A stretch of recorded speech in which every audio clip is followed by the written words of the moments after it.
ചിത്രകാരന്മാരുടെ കൂട്ടായ്മയായ ചാർക്കോൾ പൊന്നാനിയുടെ നേതൃത്വത്തിൽ ചിത്രകാരി ആലീസ് ടീച്ചറുടെ ഓർമ്മയ്ക്കായി വിദ്യാർത്ഥികളുടെ ചിത്രരചനാ മത്സരം സംഘടിപ്പിച്ചു. UP ഹൈസ്കൂൾ വിദ്യാർത്ഥികളാണ് മത്സരത്തിൽ പങ്കെടുത്തത്. BEM UP സ്കൂളിൽ നടന്ന മത്സരം നഗരസഭാ ചെയർപേഴ്സൺ CV സുധ ഉദ്ഘാടനം ചെയ്തു. ഒരുപാട് ഓർമ്മകൾ ഓരോരുത്തർക്കും പറയാനുണ്ട്. അപ്പോൾ മാഷ് പറഞ്ഞോളൂ, എൻ്റെ മോള് ഇവിടെ ഒരു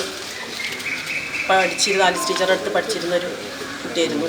അവളിതുപോലെ 1ാം ക്ലാസ്സിലൊക്കെ ആകുമ്പോൾ ചിത്രം വര കണ്ടിട്ട് അവിടുത്തെ ടീച്ചറാണ് പറഞ്ഞത്, ഇവളെ ചിത്രം വര അറിയുന്നവളെ എവിടെയെങ്കിലും കൊണ്ടുപോയി ചേർക്കണം, അങ്ങനെ ആലീസ് ടീച്ചറുടെ അടുത്ത്. അപ്പോൾ ഒരുപാട് ദിവസങ്ങളിൽ ഞാൻ മോളിലൊപ്പം വന്നിരുന്നുണ്ട്. എനിക്ക് പോലും അത് കുറച്ച് പഠിഞ്ഞു എന്നുള്ളതാണ് ചിത്രവര. എന്താ വെച്ചെങ്കിൽ അത്രയും ഭംഗിയായിട്ടാണ് ടീച്ചർ കുട്ടികളെ കൊണ്ട് പഠിപ്പിച്ചിട്ടുണ്ടായിരുന്നത്. അപ്പോൾ ആ ഒരു ഓർമ്മയും കൂടി ഞാനിതിൽ പങ്കുവയ്ക്കുകയാണ്. അവളും നല്ലൊരു ചിത്രം വരയ്ക്കുന്ന ഒരു മോളായിട്ട് എനിക്ക് മാറുകയും ചെയ്തു. അതൊക്കെ അതിനുള്ളൊരു അടിത്തറ പാകി തന്നത് ടീച്ചറെ ഇവിടുന്നാണ്. അതും കൂടി ഞാൻ ഇപ്പോൾ ഓർമ്മിക്കുകയാണ്. അപ്പോൾ എന്തായാലും ഒട്ടേറെ കുട്ടികളുടെ സർഗ്ഗവാസനകളെ പരിപോഷിപ്പിക്കുന്നതിന് ടീച്ചറെ കൊണ്ട് സാധിച്ചിട്ടുണ്ട്.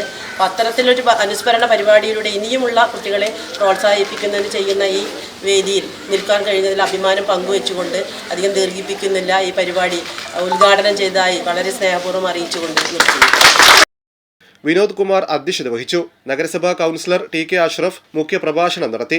വെറുതെ ഒരു ജോലി ചെയ്യുക എന്നതിനപ്പുറം ആ ചിത്രരചനയോടുള്ള ആത്മാർത്ഥമായ തൻ്റെ ഉള്ളിലുള്ള ആ കഴിവ് പുതിയ തലമുറയ്ക്ക് പകർന്നു കൊടുക്കാൻ ടീച്ചർ ഒരുപാട് ശ്രമിച്ചിട്ടുണ്ട്. ഒരുപാട് ചിത്രകാരികളെയൊക്കെ പൊന്നാനിയിൽ ഇന്ന് നിലനിൽക്കുന്നത് ടീച്ചറുടെ ജേക്കബ് മാഷുടെ കയ്യൊപ്പ് നേടിക്കൊണ്ടാണ്.